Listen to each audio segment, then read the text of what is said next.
you know that I can see you?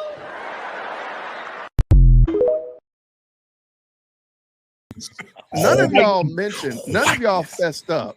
And I know that it's true because it was on TikTok. Okay. I know that this is true, that the reason y'all didn't vote for Kamala is because you're uneducated.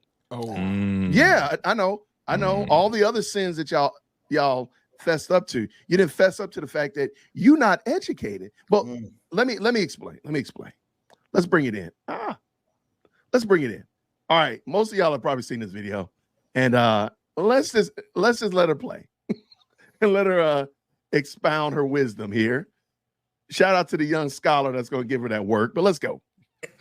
All the Black people voting for Trump have one major thing in common: no education, no higher education whatsoever, not completed. And well, you're already starting this video off wrong. I just voted for Trump, and I have a degree in finance, and I got my degree in finance while playing football at the school you support. But I'm going to let you continue. And education ain't everything, but it's a lot. Coming from someone who has an education, it's overrated. In many cases, it is highly overrated. But anyway, she was saying, ask a Black man why he's voting for Trump, and he gonna say something dumb like, he's helping the economy. But when you ask him to expand, that's the end of it. He's helping the economy. How? And they can't say nothing else. Well, I'm glad you asked. There are a multitude of ways he helps the economy. One way is by decreasing regulation. The less regulation you have, the more businesses can actually produce, meaning they're not paying as much money for regulatory burdens. They're not waiting on the regulators to stamp a bunch of paperwork that could take them weeks at a time, nor are they paying the same amount of fees and penalties from regulators. So he wants to decrease regulation. He wants to increase our oil and gas production. Here are some things that require oil and gas in their production, or they have petroleum in their base materials. Plastic water bottles, toothbrushes, clothing, chewing gum, detergents, deodorant, lip balm, makeup, plastic bags, sunglasses, candles, dish soap, tires, shampoo, credit cards, hand lotion, electrical cords, eyeglass lenses, furniture upholstery, medical supplies. This isn't even talking about vehicle manufacturing or home construction. With vehicles, you have the plastic components, you have the tires, you have the paint and coatings, you have the fuel and lubricants, you have the foams and upholstery, you've got electronics. All of those use petroleum in some way or have petrochemicals. When it comes to home construction, you've got insulation, piping, roofing materials, paints and varnishes, flooring, windows and doors, structural adhesives,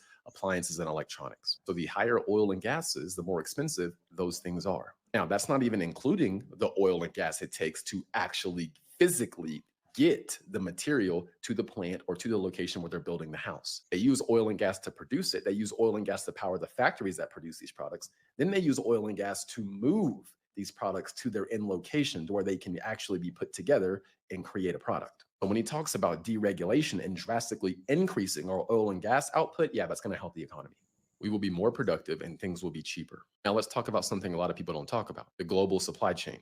Under Trump, there was peace. Russia wasn't invading Ukraine, and we didn't have the conflicts going on in the Middle East that we do today. The Houthis were not attacking shipping lanes. The Russians and these organizations in the Middle East could smell Biden and Harris's weakness, which is why they've been acting the way they've been acting. So due to this administration's weakness, there are global shipping routes that are now compromised. There are wars being fought in different parts of the world. 10% of global commerce goes through the Suez Canal.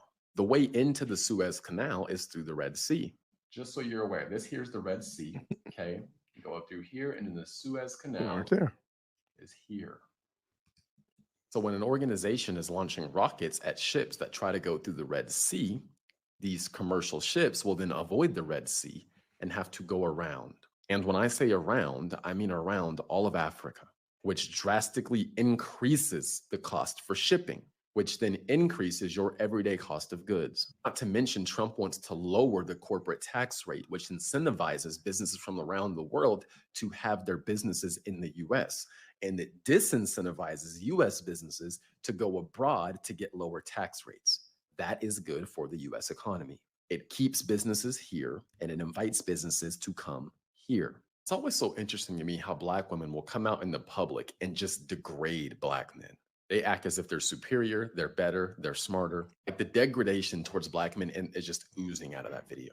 So then she receives a comment on that video and makes a video in response to that comment. Here's that comment. This individual said to her, "Can we hear why you voting for Kamala and what she did for the economy, other than it's a Black female and also likes ratchet music? Come on now." So she was asked about Kamala and the economy. He then responds with a 4-minute video talking about Trump and how evil and racist and bigoted and bad Trump is. He's making fun of black men for not being able to articulate Trump and the economy. But then when she's asked about Kamala and the economy, she can't articulate it. She literally spends 4 minutes not talking about the economy. Why are you voting for Kamala? And she starts talking about Trump. Again, that is their number one play. It's not to talk about good policy. It's to fearmonger about Donald Trump. They know the American people's lives have not gotten better under their leadership, so they have to fearmonger about Trump being an evil, orange, racist boogeyman. It's crazy because, again, she tries to make fun of black men not being able to articulate positions on the economy and Trump, but when she's asked to do it, she can't do it either. Not doing it and then seeming to have a superiority complex is crazy work. Some people need to humble themselves. Hit that like for deal with Christian. Yo, for deal with Christian. Smash that bell for DWC. Yo, smash it. Just smash it. Hit that like for deal with Christian. For deal with Christian. Smash that bell for DWC. Yo, smash it. Just smash it. Hit that like for deal with Christian.